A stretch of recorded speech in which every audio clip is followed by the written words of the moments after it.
வணக்கம். சற்று முன் கிடைக்கப்பெற்ற மிக முக்கியமான செய்தி ஒன்று வெளியாகி உள்ளது.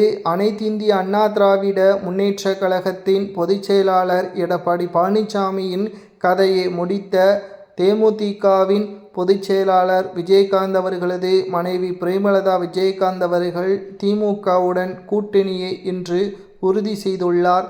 அதிமுகவுடன் தான் கூட்டணியே வைக்கப்படும் என்று எதிர்பார்க்கப்பட்ட நிலையில் என்டிஏ தலைமை கூட்டணிக்கு அதிர்ச்சியை ஏற்படுத்தும் விதமாக தேமுதிகவின் இந்த முடிவானது எடப்பாடி பழனிசாமியின் கதையை ஒட்டுமொத்தமாக முடித்துவிட்டது.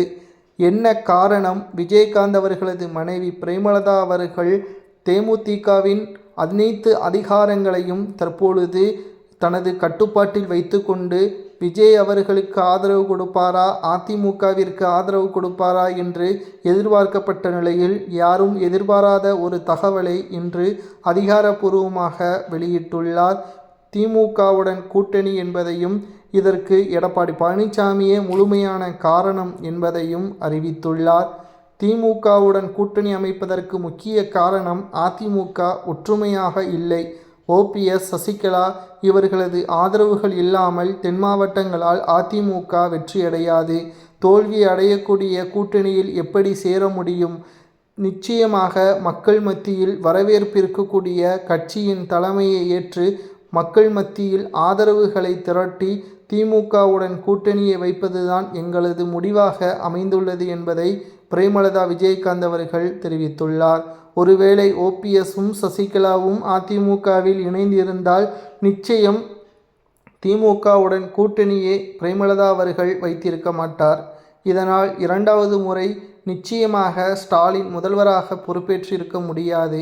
எடப்பாடி முதல்வராக வந்திருக்கலாம்.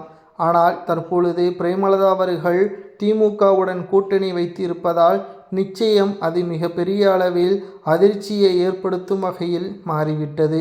திராவிட முன்னேற்றக் கழகத்தின் செயல்பாடுகள் தற்பொழுது மக்கள் மத்தியில் அதிருப்தியே இருந்தாலும் தேமுதிகவிற்கு இருக்கின்ற மக்களின் ஆதரவுகள் மூலமாக தனது மகனை ஈரோடு தொகுதியில் போட்டியிட்டு வெற்றியடைய வைக்கலாம் அல்லது விழுப்புரம் தொகுதியில் போட்டியிட்டு வெற்றியடைய வைக்கலாம் என்ற தகவலும் கிடைக்கப்பெற்றுள்ளது.